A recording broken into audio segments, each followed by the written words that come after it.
even the language is different, right? Between Hong Kong and mainland. Well, we speak the same language, Mandarin, 普通话, which is the national language. Okay. All Hong Kong people can speak 普通话. It's sure. just a level of proficiency. Oh, okay, okay.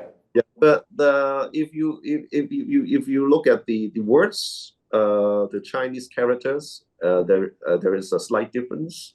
Okay. Hong Kong people, we use traditional Chinese. The simplified one, yeah. Yes, and the mainland China is using the simplified Chinese character. But for Hong Kong people, we can read both. So that's why we always say Hong Kong is a very good place for international business players to come to do business, not only in Hong Kong, but also with China, because we know the language. We also read both characters. Okay, but at the same time, we practice, different legal systems, and professionals, lawyers in Hong Kong, they know the legal system. Most of them, they know the legal system. Of course, they have very good knowledge about our own legal system, but they also have very good knowledge about the legal system in China. In China, mainland China, I mean. Yes. But also, just example, if Hong Kong government want to report something to the citizens, they speak in Putonghua or they speak in Cantonese? You mean the Hong Kong government? Government, yeah.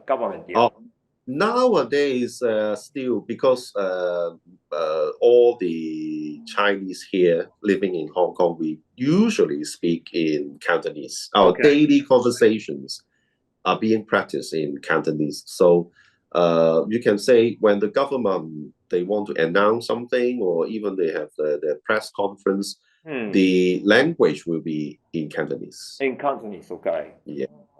Yes. And also, I'm also interested in why Hong Kong people can speak English quite well, not only Cantonese and Putonghua. This is actually also because of the background of the city. We are a very international city, and because of the British administration, basically, all of us started to learn English since kindergarten. Since we are 3 years old.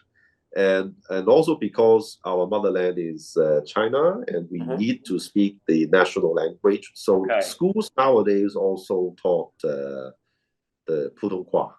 So most of us are fluent. We say we are fluent in the English, Putonghua, and as well as Cantonese. So most of the students or most of the professionals in Hong Kong, we can speak these 3 languages.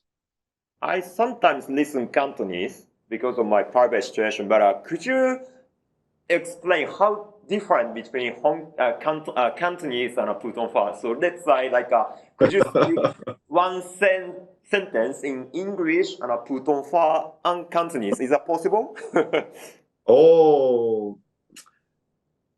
One sentence. What do you want? Maybe I have to think about it. Can you give me what context you want to listen? Okay, so I stayed in Japan for a few years.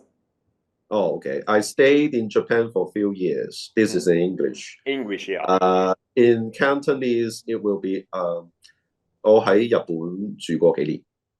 Okay. And in 普通话, that will be 我在日本住了几年. So it's totally different. I can't understand what you say, but I at least understand it's a different. Yeah, it's completely different. But the thing is, Cantonese, I can explain a little bit more. Cantonese is actually only a spoken language. Okay. Yeah, it's only on conversation. And if you have to write, you have to write in Mandarin. You have to write in the Putonghua, like Putonghua. You mean the what grammar? You speak in Putonghua. What you yes, mean? You can say the grammar. You can say the grammar and also some of the wordings that we use in Cantonese is only for spoken purpose. For example, when we say sleep, for example, in Cantonese is 瞓覺. Fangao, yeah. And actually, you cannot write Fangao in written Chinese, and you have to write 睡觉睡觉, which is actually in Putonghua. So Putonghua is spoken and as well as a written language. Okay. But Cantonese is only a spoken language, and quite a lot of words we cannot write it actually. So yeah, I'm a little bit confused. So let's say I stayed in Japan for a few years. If you write this sentence in Chinese, so no matter what Cantonese or Putonghua, your sentence is the same. You mean if you write it, yeah, if you like. if you write it, you have to write in Putonghua format. Okay. Cantonese is not for writing. It's not like a pronunciation matter. It's not the pronunciation matter. It's the use of vocabulary and also the sentence structure. So more simply say, ni hao, hello, right? So ni hao would be the same. Okay. ni hao would ni hao would be the same in Cantonese and Mandarin. I mean, in written format, it would be the same. But the pronunciation is different. Pronunciation is different. Pronunciation is different. Yeah. Oh. But I think if we want to continue about the difference of Cantonese and Putonghua, we can talk, like for 1 or 2 more days. Yeah. But even I listen 1 day or 2 days, maybe I can't stand. Yeah, you maybe you still cannot figure out what I'm talking about. Like yeah, it is totally out of my world. So maybe even you explain logically, I can't understand. Maybe. Oh, it's interesting. So yeah. Okay, so at least please come to Hong Kong. Come to Hong Kong, and you can experience what Cantonese exactly. Yeah, so yeah, even in Japan also, yeah, I can listen some Cantonese, I guess, because yeah, looks okay. So this guy looks Chinese from mainland, looks like, but they speak in other language, so it should be they speak in Cantonese. So at least I can understand the difference between Cantonese and Putonghua, but that is just my only understanding about the difference. Different, yeah. I can give you a lesson later. Okay. How much I should pay to you? Free of charge. No okay, thank you.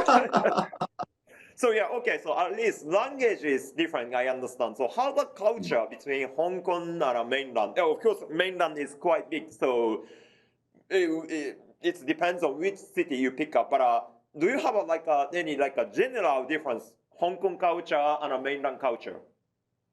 Well, I think Hong Kong culture is a culture that mixing East culture and also the culture from the West. Okay. So we always say Hong Kong is a truly metropolitan city. Okay. That the East meets the West. Okay. So in terms of culture, we also have a very, I would say, a very diversified culture. Okay. In terms of many ways. For example, if you talk about tea. Okay. Tea. Hong Kong, actually, we have invented our own milk tea, which is a mix of British culture together with some of the Chinese culture.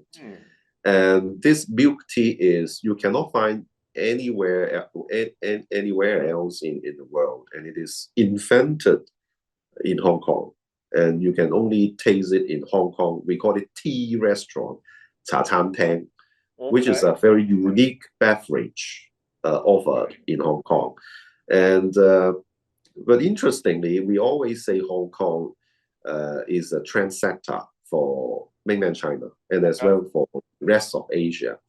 So I think back to like 10 or 15 years ago, Hong Kong, the mainland cities like Guangzhou or Shenzhen, they also, they started to have this milk tea boom, and also this Hong Kong tea restaurant, 茶餐廳 culture. And throughout the past 1 or 2 decades, we see a lot of these Hong Kong style restaurant opening up in mainland China. And I think in terms of culture, Hong Kong and mainland China are influencing each other. Okay. So something that is very popular in Hong Kong will soon become very popular in mainland China. And recently, in recent years, we also see a lot of national trends. We call it national trends in China, also getting popular in Hong Kong as well. Okay. For example, watches Okay. made in China is actually getting quite popular in Hong Kong. And now in Hong Kong, we are running a Hong Kong Watch and Clock Fair, which is an international event. And this year, we also welcome quite a lot of Chinese-made, Chinese-designed watches available in the market. Okay. And for example, also, like Chinese wine, China produce a lot of baijiu. They call it bai. Yes, you know baijiu. But actually, in the recent years, China also started to produce very good red wine and white wine. Okay. And these products are also getting very popular in Hong Kong recently. Okay. So I would say, in terms of culture, we are a lot of interaction between influence Hong Kong and mainland. Yeah, influencing each other. Yeah. Okay, interesting. So yeah, it's a little bit like a sensitive topic, I know, but are you guys basically think about we are like a same country's people, or like between Hong Kong and China? I mean, you are Chinese people, mainland Chinese people is like a same country people, or how to say it? Like just say Osaka people and Tokyo people, we have different culture, but we think we are Japanese people. But how about So you guys also have a cultural difference and influence each other. So you think you guys come from same country or like a different city? In this case, I think in this case, we actually will be quite similar to your case in Japan. We are all Chinese, of course. Okay. And, yeah, we are all Chinese. So yeah, we are Hong Kong Chinese. Okay. Yeah. It should be also like it depends on how far from Hong Kong, I guess. So just example, Guangdong is very close to Hong Kong, right? So your culture and their culture is very close, I guess. But from Dalian or from Beijing, it should be totally different, even from the same even we say same country. But yes, because we are of course, we are a very big country. We also in terms of area, we are very big. In terms of population, we are also very big. And of course, if you talk about the cultural similarities, of course, Hong Kong share quite a lot of similarities with Guangdong. We speak the same language, at least. We share the same dialect, which is Cantonese. Okay. So people in Guangzhou also speak Cantonese. Okay. Yeah, we speak Cantonese. Yeah, the food may be similar. Yeah. So also about the language, I have one more question. So just example, the people from Beijing can understand Cantonese, or it's a totally difficult for them. Oh, okay. If for a person who has no background or experience of the Cantonese language, I think for anyone else living in any part of China, I don't think they would understand. Oh. The situation will be the same. I cannot understand any Shanghainese dialect. Okay. Or I cannot understand one single word of like Fujian. Fujian, yeah. I cannot understand. So how about like other countries, Chinese, some people, I mean like a Chinese Malaysian or Chinese Singaporean, they speak in basically Cantonese, or they speak in Mandarin, or which language? As far as I understand, the Malaysian Chinese or the Singaporean Chinese, in school, I think they usually study 普通话. Okay. Yeah, But some of them may speak Cantonese. Some of them may also speak the Fujian dialect. It largely depends on where their ancestors came from. Yeah. Yeah, maybe like 100 years ago, the grandparents, grandpa, grandma, if they were coming from Guangdong, then maybe they will still speak a little bit Cantonese. Yeah, but as far as I know, the schools there primarily they teach Putonghua instead. Okay. Yeah. Understand. So yeah. Okay. So